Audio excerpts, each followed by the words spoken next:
Hello and welcome to a bonus Saturday episode of Fantasy Hockey Picks and Bets.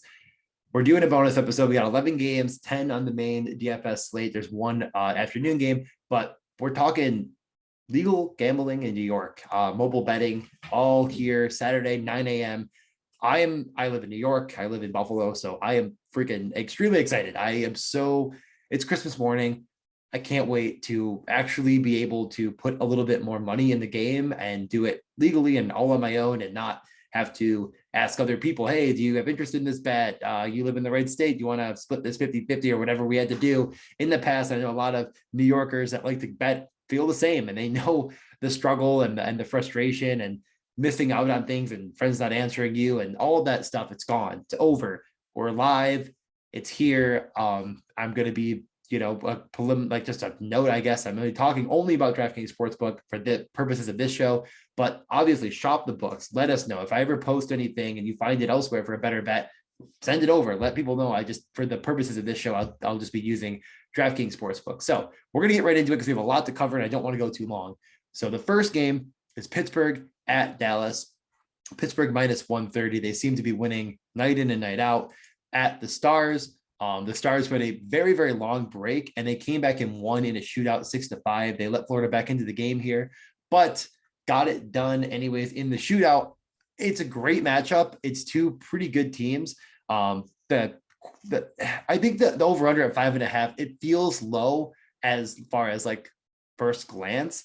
I don't know if I'm overly bullish on jamming that, but I do think it feels low, and I think it's going to end up being a 6 by the time you hear this. So I think if you get it at 5.5, it's more than fair to put money on. We're not sure who we're going to get in net at this point, but Dallas brought out Braden Holtby. Pittsburgh last game was, I believe it was Jarry. Yeah, it was Tristan Jarry. So either way, I think that the goal scoring for the first line for Pittsburgh has just been absolutely electric. They found a ton of secondary scoring in Evan Rodriguez. So I think there's reasons to believe that you can definitely find the over here. I think that either side, it's a bit more of a coin flip to me than what we're getting offered right now. And for that reason, I kind of like the plus money on Dallas at home, even though Pittsburgh's been absolutely scorching hot, minus 130 for them. So I think, did I say Pittsburgh was favored? I don't know if I did or not to start, but they are favored. Minus 130 for Pittsburgh, plus 110 for Dallas. My heart wants to say Dallas. And my head is kind of like, you really can't bet against Pittsburgh. So I'm probably not going to take it myself. As far as injuries are concerned and any crazy notes, Jeff Carter is expected to be out until January 8th is what I found, which is today when you're listening to this probably. So he could return, but I haven't seen anything to actually say that's accurate. So I think he's probably going to be out. Basically that was like the minimum he could be out. I think he'll be out a bit longer. So as far as props are concerned, we don't have a lot right now. The DraftKings did update a lot of their stuff, and they're giving us a few more lines, a few more bets, same game parlays. It looks cleaner. We're seeing a lot more stuff in general. So I'm excited to kind of look through and find more. But I think any of the goal props here are going to be decently strong, especially with a 5.5. The way their algorithm seems to work is that it just automatically nerfs a lot of the goal scorers. So like you get a lot more plus 200s for guys in great spots. Anyone on either top line feels really strong to me. Pittsburgh hasn't been fantastic defensively. Goaltending has been good with Tristan Jarry, but when not Tristan Jarry, it's been bad. Dallas has been pretty okay in that overall. So I think I could find a lot of the top two lines of Crosby, Russ Gensel, probably Russ Gensel, and then the Hintz, Robertson. I don't love Pavelski normally, but that's kind of where I'm leaning here. As far as shot props, I don't know if there's anything that I'm overly crazy about. Rube Hintz is normally pretty good. Russ has been awesome. So those are probably what you could talk me into, but I don't need to do it for any reason. Last time out, Gensel led them in expected goals. He had 5 total shots, 3 on net, 2 went into the net. Rust had 1, 2, 3, 4, 5, 6 shots at the net, 1 off the post, 1 missed. So we end up with 4. So I like Rust a little bit more. Moving forward, got to keep this moving. I'm not going to last this long on every game. So we have the Sharks at the Flyers, even money game. The Flyers have been putrid. They're bad. They're super banged up. I don't understand the line. I get that San Jose is on the third, or I think should have been fourth leg. Maybe it is the fourth leg of a long Eastern Conference trip, and they're also banged up, but I just don't think they're that bad. So I'm I'm okay with taking San Jose here. It just doesn't feel like that's the right line. They are playing against a team that just has a lot of AHLers, a lot of guys that I've never really heard of. It's not getting any better. I mean, Cam York led them at 5-on-5 and on the power. He was the power play 2, but he led them in ice time as a defenseman, really as any player. And Cam York was not playing in the NHL as of 2 games ago. I think he's a good prospect, but I'm just not buying it. So I'm taking the Sharks here. Timo Meyer, Hurdle, and Barabanov were awesome against Buffalo. I think they'll be awesome here again on the DraftKings slate. I love all of them to do their thing. I don't know if there's one that I am crazy in on over the others, but overall they're not a bad bet to put together on a line. Hurdle's missed on his shot prop the past 2 times out. Timo Meyer had missed like 5 in a row because he was at like a 3.5, but then he hit against the Sabres for 4. I don't know if I'm in on it, but Philadelphia gives up a lot of shots. I think the best angle that I'm probably looking at is Brent Burns, because I think his odds at 2.5 are going to be my favorite. And with Carlson projected to probably be out, and Middleton projected to be out, he went to the IR. That just opened up even more time and ice time. Well, just more, leeway, I guess might be the word, for Burns to do his thing. And he got Mario Ferraro back, who's a really sound defenseman. So even though that Burns missed last time out and kind of burned us, I'm going to go back to it here. I think that it's a strong bet against Philadelphia. As far as the Flyers are concerned, they're cheap. I don't love them though for any specific reason, so I'm probably not going to get in on it myself. Their forwards are bad.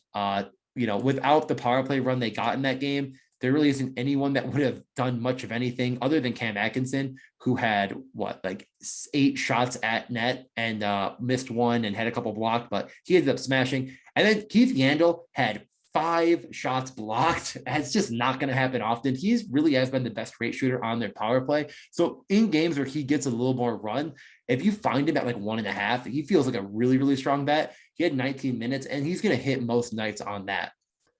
So the Sharks, I think I covered. So yeah, we'll move forward. I like the Sharks here. I like the over slightly. I think both goaltenders are bad, but I don't think it's necessary when you get even money on the Sharks. Boston at Tampa. Tampa minus 145 at home. They returned Nikita Kucherov. Awesome stuff. They looked pretty good against Calgary, but oh my God, where is this? I have so many games up. Right here. They won 4-1. I don't know why I thought they got outshot a little bit, but no, they looked pretty solid. And that point, Palat Kucherov line smashed. They were all correlated on the power play except for Palat. So I think that I had a couple point Kucherov stacks in DFS. They weren't obviously with my Colorado stacks, which were the only thing you needed to win. But I think point Kucherov Hedman is a good stack on this slate because I think it's going to get pretty overlooked and it's not incredibly expensive on DraftKings. Let's see what they priced up Kucherov too much. All right, man, there's right here, Tampa Bay. Yeah, still 6,500. So a really, really, really solid play right there. I think he'll be. Boston lost Charlie McAvoy, who I don't know, and we don't have any sort of concrete news on him. He could be back. I'm not really betting on it myself. Just don't know right now. So if he is back, it's going to change it up a little bit. But without him, Grzelcyk took over the top power play.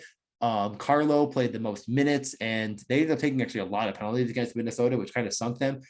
What I'm getting at is it's not the same team. They haven't had Pastrnak with Marchand and Bergeron, and we don't know if they're going to reunite them. But I don't like this Boston team as is right now. Giving guys like Clifton and Forbert and Carlo all those minutes, it's just not going to get it done against Tampa, in my opinion. So I like Tampa here.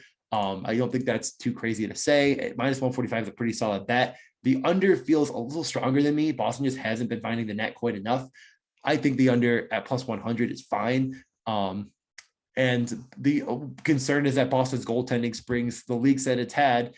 If Swayman's in net again, I think that'll be fine. And, Tuukka Rask is on the mend and hopefully going to be back with them soon. He's in Providence and they signed him. So good luck there. We'll move forward to, I don't know if there's any props in specific that I want to get to. Like all the Boston ones seem wrong. And I just don't know if Tampa ever is a team that I like to bet shot props on, but to score Kucherov might be a decent value, I hope. Florida at Carolina. This is a game that I didn't expect to see Carolina minus 135 in on a back-to-back against the Panthers team that, seems to just find a way to get it done. And I get it. Like they're missing guys and those are really, really important guys. And with that, Barkov and Huberdeau got 24 and 23 minutes to make up for it, and they almost came back and won, but didn't get it done against Dallas. But I like them here on a back-to-back against a back-to-back Carolina team that is losing. At last I checked, the game's going on right now. I can try to give it a quick peek, but they were getting the doors blown off of them early on in the first period. Now they're up 3-1. Never mind. That second period, they've come storming back. I knew it was actually tied last I checked. Storming back to take the lead, even though they gave up like 21 shots in the first period. What are you going to do? I'm glad I checked, I guess, or I would have sounded stupid. But what I like here the most is I do like the over. It's 6.5. It's really tough. This really does project to be the highest scored game on the slate, the best pace game on the slate. I'm riding it. I don't care. Like Florida's goaltending doesn't give me enough. I know it's been fine, but I like the over. I think there'll be a lot of goals here. I think there's a lot of DFS upside, and I think Florida finds a way to get it done on the road. Plus money on the Panthers. I think that 9 times out of 10. As far as props are concerned, I already kind of alluded to it, but Barkov and Huberdeau play all the minutes. I kind of want him here, and Duclair's on the top power play. He also had 17 minutes, and the guy of his skill and the way he can play, I'm fine with him as well being in the mix. Their expected goals last game were 4.3. Barkov had the most shot attempts other than Verhaeghe. I think he has a couple more than Verhaeghe. Barkov shot the puck a lot. He had 3 get blocked, 2 missed the net, and then 2 goals and 3 on net. So he had a ton of shots. I'm in on it again. I think he's going to continue that with all those minutes. Give me that all day. So that's probably my favorite prop on the night. Probably going to get it at 3-ish, which is fine. If it's 3.5, big plus money, it might be okay. Let's roll with it. Carolina, it's been all about Svechnikov. He was like minus 170. I think it's going to stay right around there. Tough to take, but I think it's fine. They have a few guys that are really starting to hover down around 1.5 that I'm interested in, like Trocheck, but I kind of want to see it. I want to check what they did first before I tout anything. So Florida in this one, and we'll move on to Toronto at Colorado. Now this game right now is going to definitely change. They lost Marner. I'm almost positive. Hold on. Yeah, Marner went to the COVID list. God, I don't know how you guys do this. Like Cecil every week just has all this stuff together, and I feel like I'm scattered. So Kasha, Marner, Engvall all out with COVID. Not sure about Kasha, honestly, but they're all out with COVID. So that changed up the lines to put Kerfoot and Bunting, and Matthews together. So I just don't trust this Colorado team. I don't trust this Colorado. I don't trust this Toronto team without those guys, but it's tough to bet against them. They're both really good teams. I like Colorado here. I think that the line's going to move a lot. You're not going to get it at minus 135. So I think at that line, sure, but I just wouldn't get too crazy with it and start betting them at like minus 180 against a team that still employs Austin Matthews and John Tavares on their top 2 centers.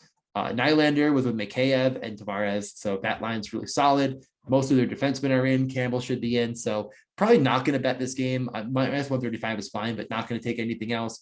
These 6.5 over under, it feels like, again, like just a toss up. I don't want to get in on. This game does obviously project well. You have the 2 or 3 of the top goal scorers in the NHL. I know McKinnon might not, be the greatest at finishing, but Franton sure as heck is. Landeskog's found a way, and McKinnon is just such a talented playmaker and such an amazing creator of opportunities from anywhere he does anything. So what I think is what I'm getting at here is this might be a game that you really same game parlay multiple goals in from those top guys. That might be the way to play it. Just kind of really go off your upside with this game script in general. Same with the Carolina and Florida game.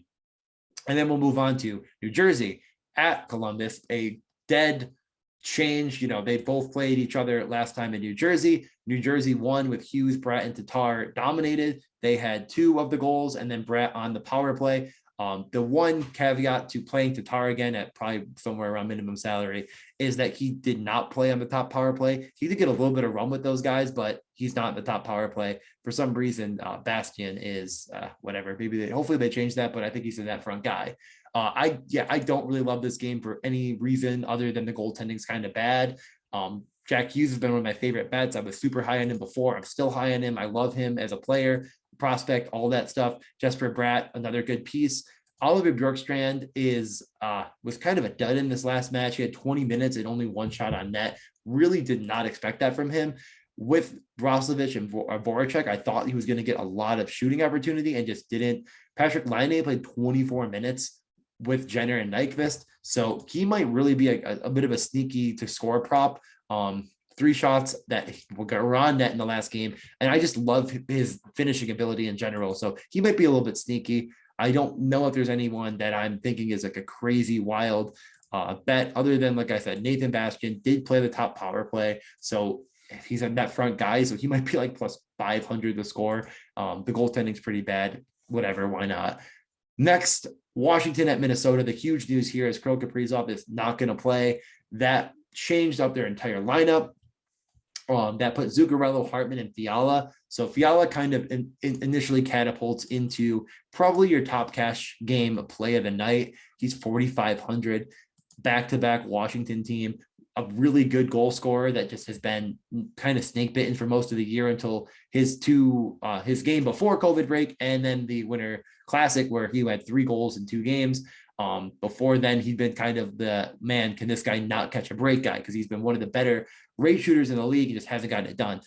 Definitely going to be a heavy cash game take. I think Hartman, shot prop, let's get it back going again. He took a little time off for us, didn't quite get it done too many nights. He's been back. I think he's still going to be there. He loses Kaprizov, which just probably hurts their line in general, but I think Fiala is pretty skilled. It's not like you're getting a AHL replacement level player. Boldly and Rossi are both going to play 5-on-5 together. Rossi 2,700, and Nick Boldly, who scored in his first game, is really freaking cheap too. 2,500. So a really nice 2-man stack if you want to use it for like all of the Colorado goodness. It's doable. Rossi first power play and Boldly second power play, but they got enough run. Boldly only 13 minutes, but Rossi 16 minutes to make me feel okay about the play in general. I am not going to bet this game as far as who's going to win. Washington on a back-to-back, also missing a ton of guys. Doesn't make me feel good either. They had Ovechkin with Kuznetsov and Hathaway. So Carter Hathaway back in their top line. Interesting. So what I'm getting at here is there's a lot of pieces missing. I'm not touching this game. I think Minnesota at plus money at home is fine, but I'm not going to touch it. The over-under also, I want to take the over, but some of these guys missing, it's really tough to take. Not going to do it. Going to look for some unique props here. Bet like Marco Rossi to score or something. Let's have fun with it. Nashville at Arizona. Nashville monster favorites on the road. Nashville in their last game won 4-2 against LA on Thursday night. Good team. Not a team I like to bet too much on. I love Forsberg and Yossi. Love to take them in DFS. Love to take their props. Arizona, Johan Larsson hat trick last game out.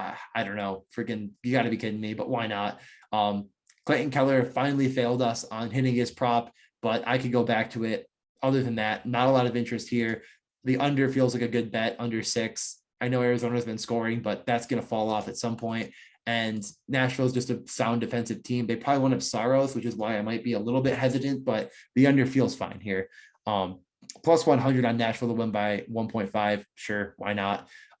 And we'll just keep this moving. Rangers at the Ducks in a game that at this point is not canceled. We would expect Zegras to be back. We'd expect that line to be back together. Raquel with Zegras and Milano.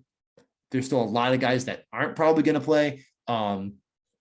That would probably include a Getzlaf, but maybe we just don't know. This game is such a disaster of a mess right now on the Anaheim side that I have no idea what to say, no idea what to bet. There's nothing available to us. I'm surprised there's even a line.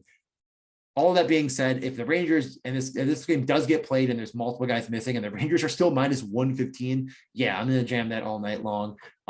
The other addition to this list today was John Gibson. So John Gibson will not be in this game. Stellaris has not been an unbelievable downgrade, but he's still a downgrade to one of the best goalies in the world. So yeah, Rangers, who again was Shesterkin missing last game, nothing really coming out about it. Like there might be a minor injury we don't know about, but I gotta think he's back in this one after missing 2 in a row, unless if there is this injury that we have not seen yet. So yeah, minus 115 Rangers, the under.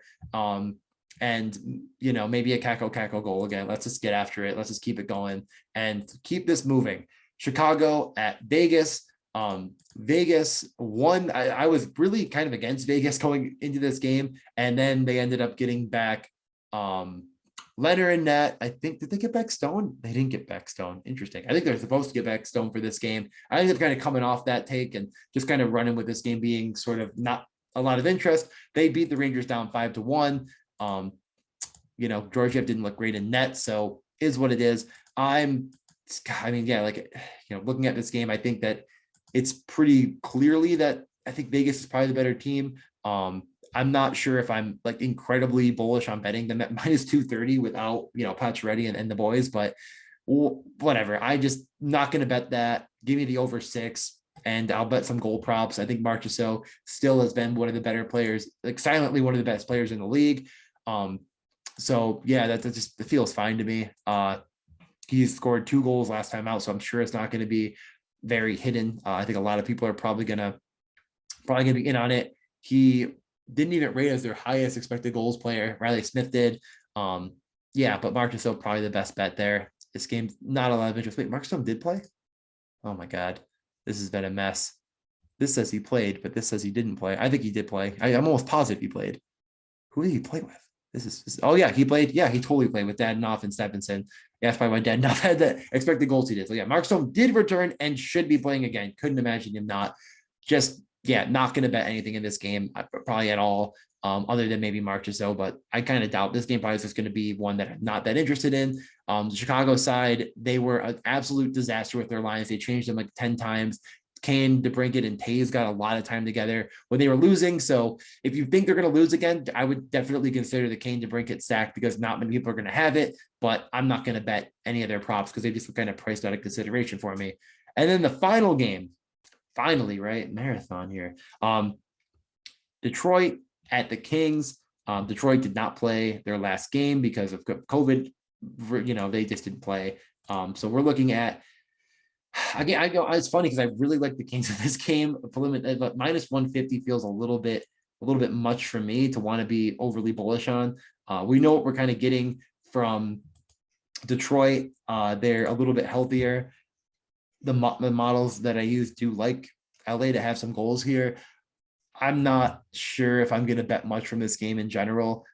Just not a fun game. The 5.5 seems probably correct. As long as the goaltending shows up and Quick's been a little bit bad as of late. Not too sure. If you listen to the Morning Skate podcast, you know that we really touted Martin Burke. We thought it'd be super unique. And then like awesome. And all the boys were in on it and he scores in the power play. So Martin Burke was kind of the guy, the gem of the slate to bet on. I don't even know if he had a goal prop. I almost feel like I didn't see him in the DK Sportsbook, so you might not even find him. He's up to 3,200 now. He had 6 shots on goal and a goal in 18 and a half minutes. So a guy that has not played in the NHL like all year gets that bump and gets in there and does some damage, but they did get beaten by Nashville anyways. So yeah, I'm still in on Burke on the top line and the top power play to score, depending on what his line is. That's the best bet from this game. And there's really nothing else I'm all that interested in. No news or notes that I'm high on. I think that if you want to get a little bit crazy, if you can find it, same game parlay, do like multiple points from the top line for Detroit, because I think they'll find a way to score. Sometimes you can find that on some of the props, like to get a point Larkin, to get a point Bertuzzi, and to get a point Raymond. I've seen it before where you can pick them all together on underdog. That's the best because they're so incredibly heavily correlated. They're really on the ice all the time together, which is really great. But all right, I'm gonna get you out of here. That's an awful lot. I'm gonna give you my favorite bets really quick though.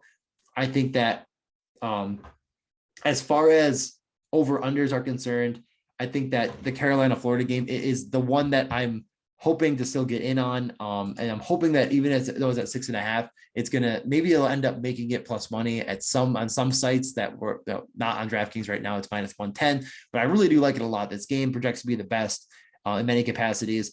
I think that the Rangers, if it's minus 115, and that just seems incorrect as a line in general. I think that, let's look for another fun one. I like Tampa a ton. I really do think Tampa's in a great spot. McAvoy's a huge difference maker. And if he's out, that game is really, really nice for Tampa. And then to score, Martin Burke is a really unique one.